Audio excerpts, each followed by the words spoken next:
Did you know that every like really, really old mummified human remain that we have found was a murder victim? Like bodies that were naturally mummified, or so obviously, like not all of the mummies in Egypt or anything, but I'm talking like Ice Age, ancient, Peru is another place that we found bodies. These bodies, either through ceremonial, religious practices, or whatever sort of interpersonal violence, all of them had been killed by somebody. They hadn't died of natural causes. So, and that's not to say in any way that they were a representative sample. However, it is pretty remarkable, don't you think? Humans and violence have tended to kind of go hand in hand, right? And I understand the temptation, but here's the thing. We have this idea, we've been fed this myth over and over and over again that like things are bad. And so, bad people are the problem. Those, whoever the bad people are. And so if we use violence to get rid of them, then things will be okay, right? Like we're shown this over and over and over and over again. There's a before and after. Before it was bad, then we applied violence, and then it got better.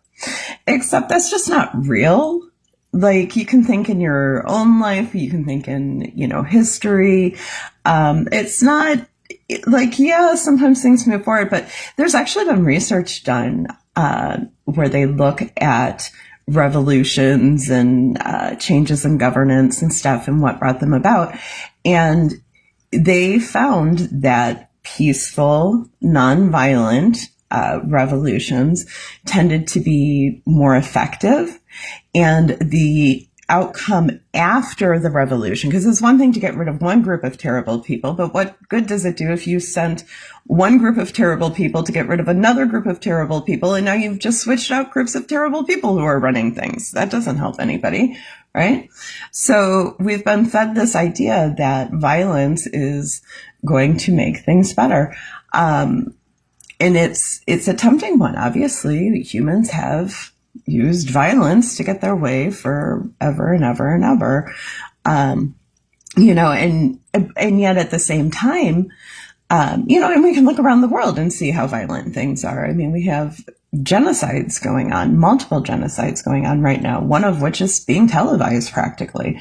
But at the same time, I feel pretty confident I'm going to go through today without engaging in violence or having anybody be violent towards me. In fact, I have, with one exception that you have to go to my TikTok to hear the story of, I have made it through my whole life without being violent, and I get it. Like when I went through this whole situation with my psycho ex and him putting me out on the street and turning my kids against me, and it's so bizarre because they somehow came to believe that I was dangerous. And in fact, the last time I saw one of them, she very loudly in front of many people accused me of trying to murder her, which I don't know the basis of. However, the reality of it is that I had multiple very credible offers to have my ex taken out in the middle of this. Like I was on the streets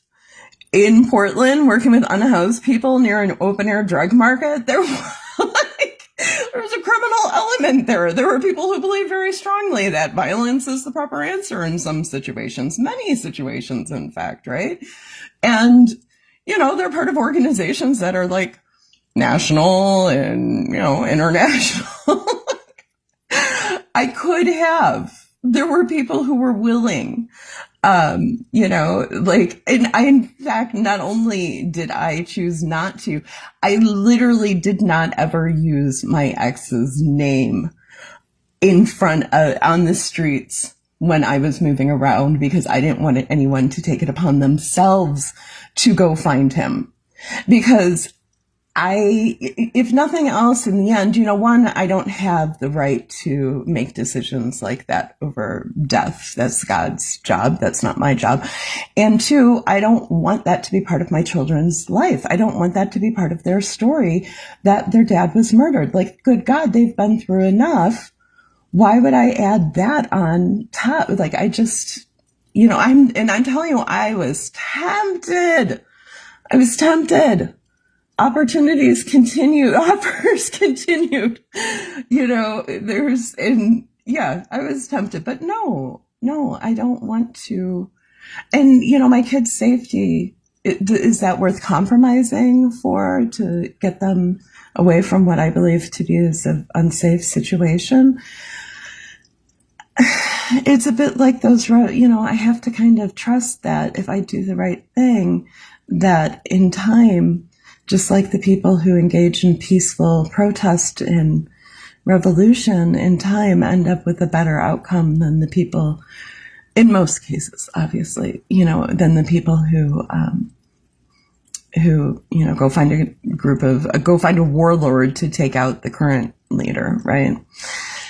So obviously the reason why I'm talking about this is because we had a rather spectacular example of violence against a man who is responsible for the death and maiming of untold number of Americans through his policies. I think this is one of those fictions that we get fed or we're expected to play along with, because I don't think most of us are this dumb, but we're like expected to play along with the idea that a man who creates policies that predictably and unavoidably and inescapably lead to people dying and suffering and becoming less, more disabled, people lose body parts because of these policies, and somehow this is supposed to be different than if he was just having us all shot. Like, yeah, in my world, it's not. But at the same time, do I think that this man showing up and killing the CEO of an insurance company, killing one of the people responsible for so much death and suffering and, all of this, do I think that that is going to be a step in the right direction?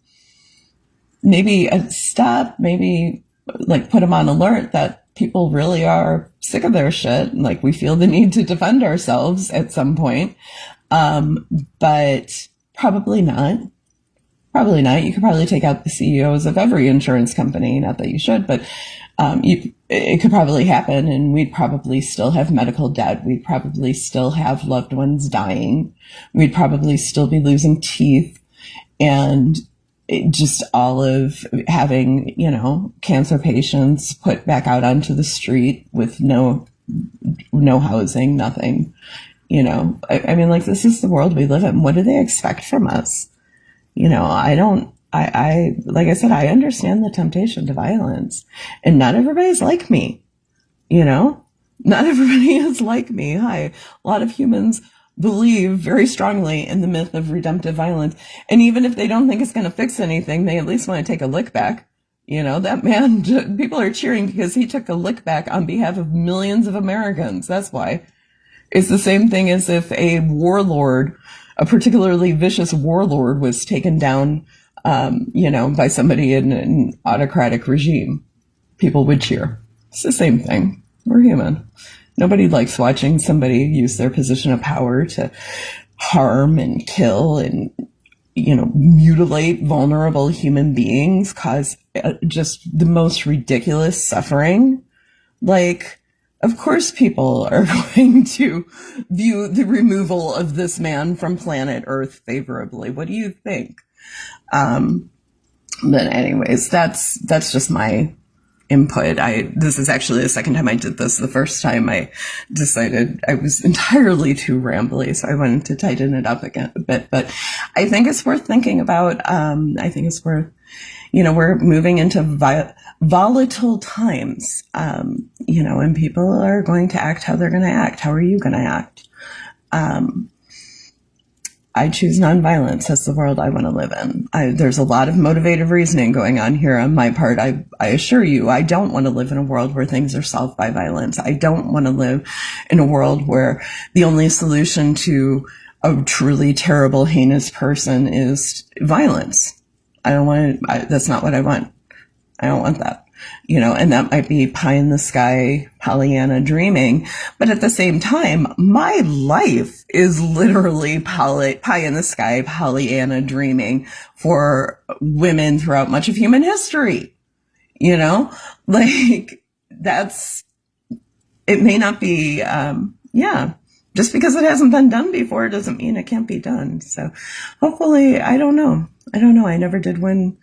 My ex is, so far as I know, still making good money, making the big bucks, and still has all his children and all, in his little narrow slice of the world is seen as a good person who had to take his children, take care of them after his crazy wife abandoned them to go do drugs with homeless people in the streets. So, yeah. I'd like to think there was a solution to that problem. I don't know what it is, but hopefully violence is not the answer. Don't be violent today. All right. I love you all. Hey, my friend Raju in Bangalore, India, who I told you about the other day, still needs $80 for blankets for widows in India. So maybe if you have $80 that you were going to spend on something stupid that will just end up in the pocket of a person, some rich person who is, destroying humanity, maybe instead you could send it to me and I will send it to Raju, and there will be very vulnerable, some of the most vulnerable people on the planet will get blankets because you did that. So if that is what God is calling you to do, you can go to my website. It is theupsidedownworld.com.